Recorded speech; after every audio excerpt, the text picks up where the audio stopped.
Realisasi investasi di Indonesia pada kuartal 2 2024 mencapai 428,4 triliun rupiah. Secara tahunan terjadi pertumbuhan 22,5% dan dibandingkan kuartal sebelumnya naik 6,7%. Capaian tersebut didorong oleh pertumbuhan penanaman modal asing atau PMA 16,6% secara tahunan menjadi 217,3 triliun rupiah. Sementara penanaman modal dalam negeri atau PMDN tumbuh 29,1% menjadi 211,1 triliun rupiah. Mayoritas investasi berada di luar Jawa yaitu 50,2% atau 215,2 triliun rupiah. Sedangkan Jawa mencapai 213,2 triliun rupiah. Atas investasi tersebut tenaga kerja terserap 677.623 orang. Jika ditotal, realisasi investasi sepanjang semester 1 2024 telah mencapai 829,9 triliun rupiah atau naik 22,3% secara tahunan. Program kebanggaan Presiden Joko Widodo juga menjadi incaran investor asing dan dalam negeri. Total pada kuartal 2 2024, realisasi investasi di bidang hilirisasi mencapai 105,6 triliun rupiah. Pendorong terbesar bersumber dari kelompok mineral melalui pembangunan smelter 70,9 triliun. Komoditas dengan investasi tertinggi yaitu nikel 47,5 triliun, tembaga 19,6 triliun, bauksit 3,7 triliun, dan timah 0,1 triliun rupiah.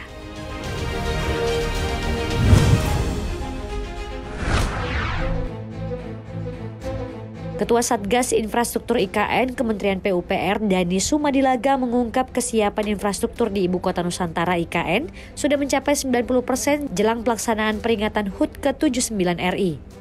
Ia pun menegaskan Presiden Joko Widodo sudah mulai berkantor di IKN. Bahkan ada rencana sidang kabinet akan digelar di IKN. Sementara merespons keluhan masyarakat soal dampak pembangunan IKN, Jokowi meminta masyarakat maklum.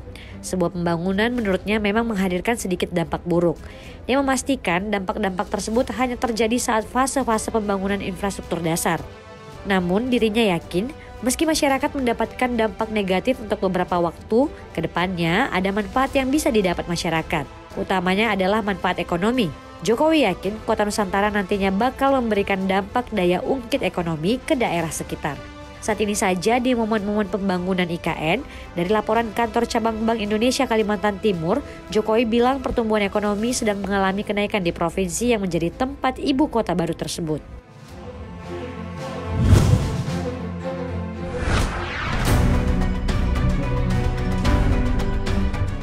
Gelombang pemutusan hubungan kerja atau PHK di pabrik tekstil ternyata masih berlanjut. Kali ini melanda 4 pabrik tekstil di Jawa Tengah dan 1 lagi pabrik di Bandung. Dikabarkan bersiap memangkas jumlah pekerjanya. Presiden KSPN, dia memaparkan 3 dari 4 perusahaan di Jawa Tengah yang telah melakukan PHK berlokasi di Karanganyar. 2 dari 3 perusahaan tersebut merupakan satu grup. Masing-masing memangkas sekitar 200 dan 100 orang pekerjanya. Sedangkan satu perusahaan lain memangkas 50-an orang pekerjanya. Sementara satu perusahaan lain di Jawa Tengah tersebut berlokasi di kota Semarang dengan jumlah karyawan yang di PHK sekitar 350 orang. Dengan ini jumlah pekerja tekstil yang jadi korban PHK sejak awal tahun 2024 bertambah menjadi 14.500 orang per Juli 2024 dan bakal menjadi 15 orang dengan PHK pabrik tekstil di Jalan M. Toha Bandung yang direncanakan pada Agustus nanti. Sebelumnya Ristadi mengatakan PHK di pabrik-pabrik TPT tersebut awalnya sebagai langkah efisiensi yang dilakukan perusahaan. Namun beberapa di antaranya tetap tak bisa bertahan meski telah melakukan PHK. Akibatnya pabrik tersebut tutup hingga menambah daftar karyawan yang harus kehilangan pekerjaannya.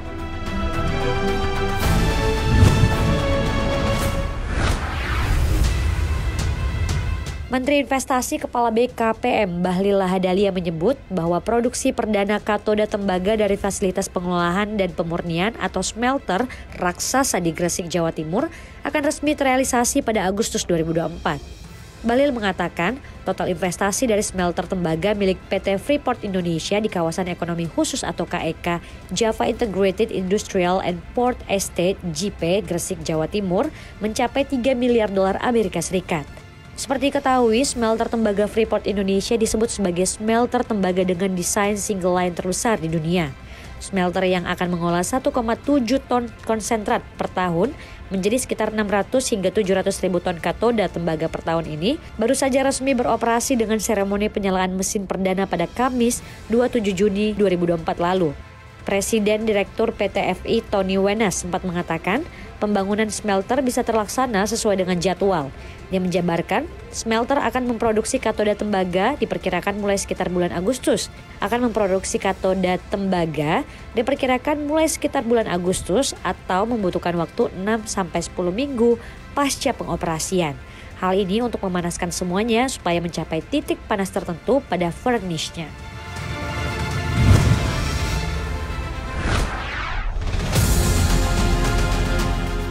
Malaysia menetapkan aturan baru untuk platform media sosial untuk mengajukan izin lisensi kepada pemerintah setempat. Tindakan hukum akan diambil jika para perusahaan tidak melakukan perintah tersebut. Pengajuan izin itu dilakukan hanya pada platform yang memiliki 8 juta lebih pengguna di Malaysia. Mereka bisa mendaftar mulai 1 Agustus 2024 mendatang. Komisi Komunikasi dan Multimedia Malaysia mengatakan izin itu menyusul adanya keputusan kabinet terkait media sosial dan layanan pesan internet untuk mematuhi aturan setempat. Tujuannya adalah untuk memerangi penipuan, cyberbullying, dan kejahatan seksual. Konten berbahaya di platform media sosial yang beroperasi di Malaysia cukup mengkhawatirkan. Awal tahun ini, negara tetangga Indonesia tersebut melaporkan adanya peningkatan tajam.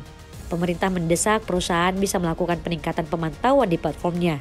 Dua perusahaan yang didesak adalah raksasa media sosial Facebook dan TikTok. Salah satu upaya adalah penanganan konten berbahaya. Regulator setempat sudah bisa melaporkan konten yang melanggar hukum pada media sosial. Namun ini belum tentu menghilangkan konten tersebut, sebab keputusan menghapus konten masih berada di tangan para platform.